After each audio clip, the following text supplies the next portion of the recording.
Friend, बहुत स्वागत है रजनीश स्टडी लेक्चर के इस लेटेस्ट वीडियो में। मुझे उम्मीद है आप लोग बहुत ही बेहतर होंगे, स्वस्थ होंगे, सुरक्षित होंगे। हम लोग पढ़ रहे थे स्थिर वैद्युत की, जिसमें हम देख रहे थे फर्स्ट चैप्टर, जिसका नाम है विद्युत आवेश तथा विद्युत क्षेत्र। इसको आगे बढ़ाते हुए हम लोग जिस टॉपिक का आज अध्ययन करेंगे उसका नाम है आवेशन। तो हेडिंग लगाइए आवेशन। आवेशन क्या होता है कि किसी वस्तु को आवेशित करने की प्रक्रिया को हम लोग क्या कहते हैं? आवेशन कहते हैं। यानी किसी वस्तु को चार्ज करना क्या कहलाता है? आवेशन कहलाता है। तो एक लाइन की परिभाषा लिख दीजिए कमेंट सेक्शन में फुल एक्टिव होके कि किसी वस्तु को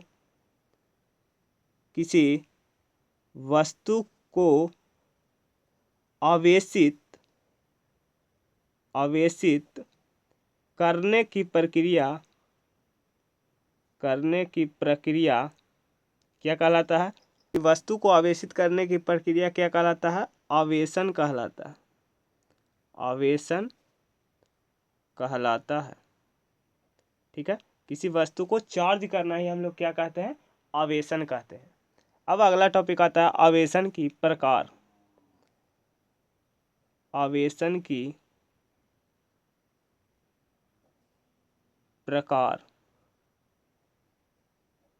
देखिए, आवेशन दो प्रकार के होते हैं। आवेशन दो प्रकार के होते हैं। पहला होता है संपर्क द्वारा आवेशन।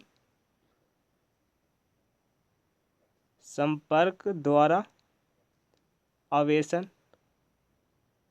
और दूसरा होता है प्रेरण द्वारा आवेशन। प्रेरण द्वारा आवेशन। प्रेरण द्वारा आवेशन क्या होता है कि बिना छुए किसी वस्तु को आवेशित करना प्रेरण द्वारा आवेशन कहलाता है। और किसी वस्तु को संपर्क करके आवेशित करना क्या कहलाता है? संपर्क द्वारा आवेशन कहलाता है।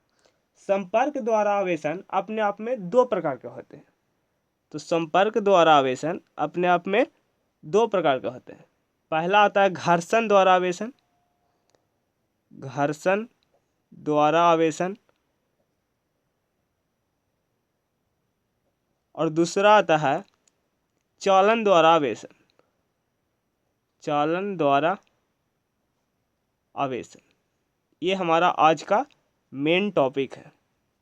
ठीक है, इन दोनों को आज पढ़ेंगे और प्रेरण द्वारा आवेशन अगले लेक्चर में हम लोग बात करेंगे। तो आइए पढ़ते हैं घर्षण द्वारा आवेश। देखिए, घर्षण द्वारा आवेशन। घर्षण द्वारा आवेशन क्या होता है कि जब दो वस्तुओं को आपस में रगड़ते हैं तो आवेशित होता है। कैसे कि इसमें से इलेक्ट्रॉन निकल करके इसमें समाहित होते हैं। ठीक है, जब जब दो वस्तुओं को, मान लीजिए ये दोनों वस्तु है, तो इसको रगड़ेंगे तो कोई एक में से वस्तु निकल कर इसमें समाहित होगा। तो इसी को क्या कहते हैं? घर्षण द्वारा आवेशन। संपर्क द्वारा आवेशन उसका ही तो भाग है। तो दो वस्तुओं को रगड़ कर जो आवेशित किया जाता है उसी को घर्षण द्वारा आवेशन कहते हैं। जैसे एक वीडियो आ रहा होगा, उसको आप देखिए। पहले देखिए, जब स्केल को टिश्यू पेपर से रगड़ा जा रहा है तो क्या हो रहा है? आवेशित हो रहा है। मतलब कि टिश्यू पेपर में से इलेक्ट्रॉन निकल कर किस में जा रहा है?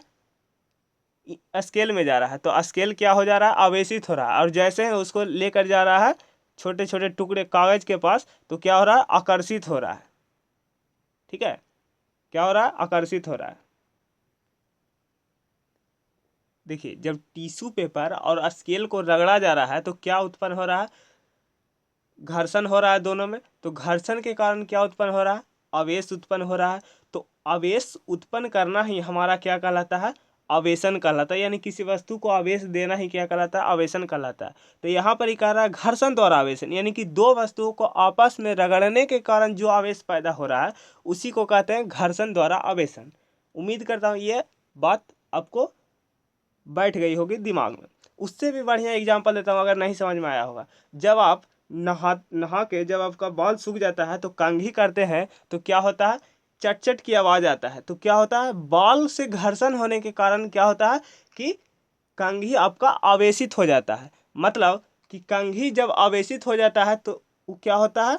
जब आप बाल की तरफ ले जाते हैं तो क्या होता है? बाल आपकी कंघी की तरफ क्या होता है? आकर्षित होता है। ठीक है, आप देखे होंगे, ये बहुत ही कॉमन एग्जाम्पल है। ठीक है, और उसी घर्षण के कारण क्या होता है, आपके वाल पर समान आवेश पैदा हो जाता है। मतलब जब आपका वाल खड़ा हो जाता है तो आप इसे कितना भी बैठाना चाहते हैं तो वो नहीं बैठता है। क्यों? क्योंकि समान आवेश आपके वाल में पैदा हो जाता है, जिसके कारण बैठना नहीं चाहता है, विकर्षण होता है। ठीक है, आप लास्ट लेक्चर में जान चुके हैं कि समान आवेश में क्या होता है, विकर्षण होता है। ठीक है, तो उम्मीद करता हूँ ये आपको एग्जाम्पल बहुत ही सिंपल लगा होगा और आपको समझ में दिख रहा हूँ कि आपको एग्जाम में कैसे लिख कर आना है। जो देखिए भाषा को पढ़िए। कहता है जब घर्षण द्वारा आवेश एक वस्तु से दूसरी वस्तु के साथ रगड़ा जाता है और एक वस्तु से दूसरी वस्तु में इलेक्ट्रॉन स्थानांतरित होता है तो वस्तु इलेक्ट्रॉन ग्रहण करता है। इस पर धन ऋणावेश आता है, यानी कि जौन वस्तु आपका इलेक्ट्रॉन ग्रहण करेगा उस पर क्या आएगा, नेगेटिव चार्ज आएगा, माइनस चिन्ह आएगा। वह जिसमें हानि होती है, मतलब जो त्याग करता है उसकी कुछ ना कुछ हानि होगी, मतलब उसका कुछ ना कुछ वेट क्या होगा, कम जाएगा, इलेक्ट्रॉन दान करेगा तो वही कह रहा है कि जिसमें इलेक्ट्रॉन की हानि होती है उस पर धनावेश आ जाता है। अब आप लास्ट लेक्चर में भी देख सकते हैं, पहला लेक्चर में आपको बताया गया था कि जो इलेक्ट्रॉन की दान करता है उस पर आता है धनावेश और जो इलेक्ट्रॉन ग्रहण करता है उस पर आता है ऋणावेश। राइट, तो यहाँ पर ही सेम कंडीशन है।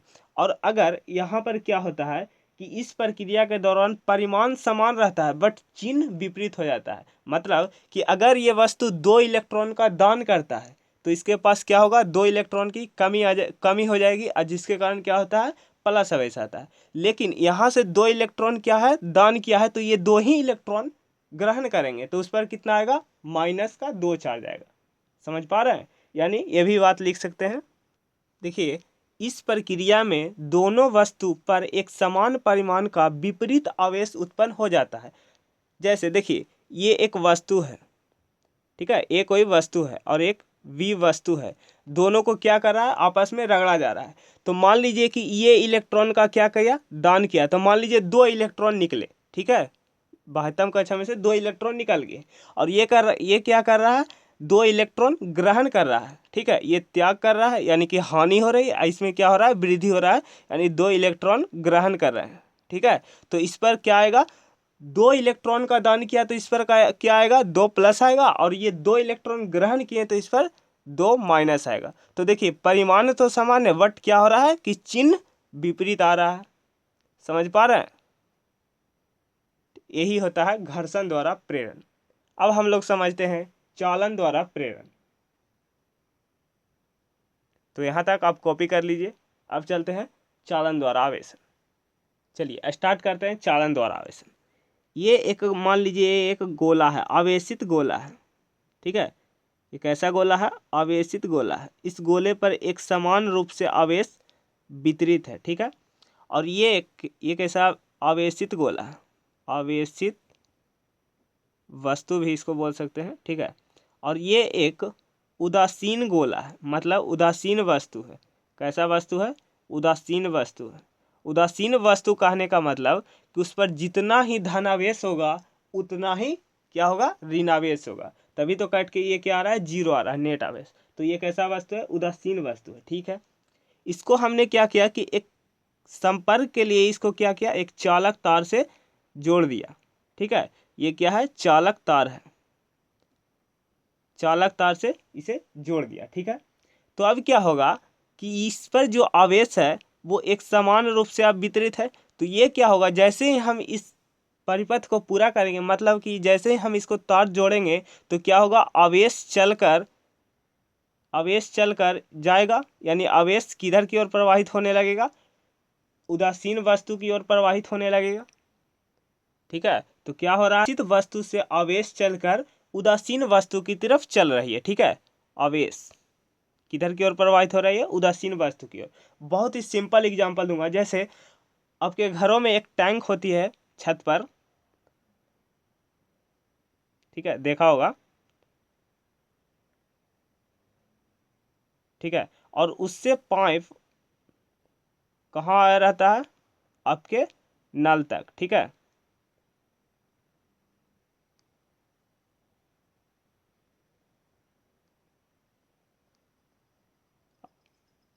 इस टैंक में क्या है, पानी भरा हुआ है। ठीक है, इस टैंक में पानी भरा हुआ है, ये एक हाइट पर रखी हुई है, ठीक है, और ये एक हाइट पर रखी हुई है, ये मान लीजिए H1 और ये मान लीजिए H2। तो क्या होगा, पानी किधर की ओर फ्लो होगा, नीचे की ओर, और पानी आते क्या हो जाएगा, हमारी नल तक पहुंच जाएगा, ठीक है। और पानी क्या होगा, एक लेवल पर रखा हुआ है, ठीक है, इसको मान लेते हैं लेवल 1 और इसको मान लेते हैं लेवल 2, ठीक है, लेवल 2। तो ये एक लेवल पर रखा हुआ है, तो इसका जो अंतर है, एक ऊंचाई का अंतर है, क्या हो रहा है कि ये ऊपर से नीचे की ओर जल आ रहा है। कब तक ये आता रहेगा, जब तक कि इसमें से टंकी खाली ना हो जाए। इसलिए जो आप देखते होंगे, जो आपका गांव में जो टैंक बना होता है सगरो नल जल वाला, वो क्या होता है, सबसे ऊंचा होता है। तो इसलिए बनाया जाता है ऊंचा, क्योंकि सबके घर पानी पहुंच सके, ठीक है। तो यहाँ पर ही किसका अंतर है, लेवल का अंतर है, ठीक है, किसका अंतर है, लेवल का अंतर है, ऊंचाई का अंतर है।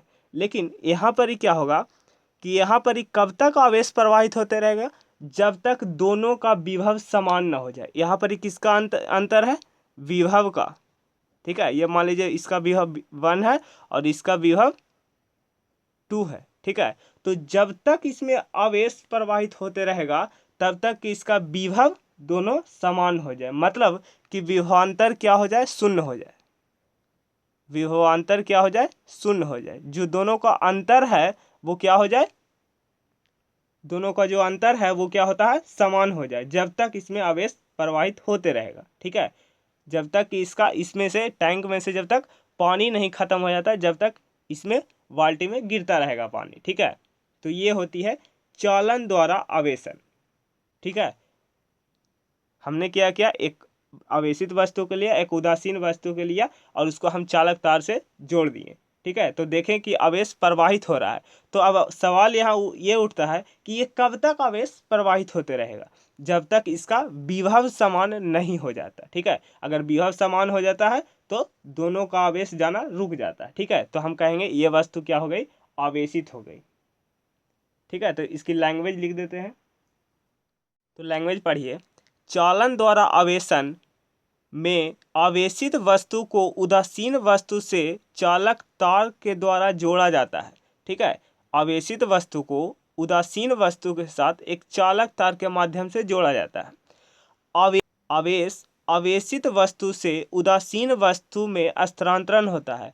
आवेश आवेशित वस्तु से किस में जा रहा है, उदासीन वस्तु में जा रहा है, ठीक है। तो आवेश का प्रवाह तब तक बना रहेगा जब तक कि दोनों वस्तुओं का विभव व विभवांतर शून्य हो जाए, ठीक है। इसमें जब तक आवेश प्रवाहित होते रहेगा तब तक इसका विभव बराबर नहीं हो जाता और इसका विभवांतर शून्य नहीं हो जाता। मतलब कि जब तक इसमें पानी बहते रहेगा,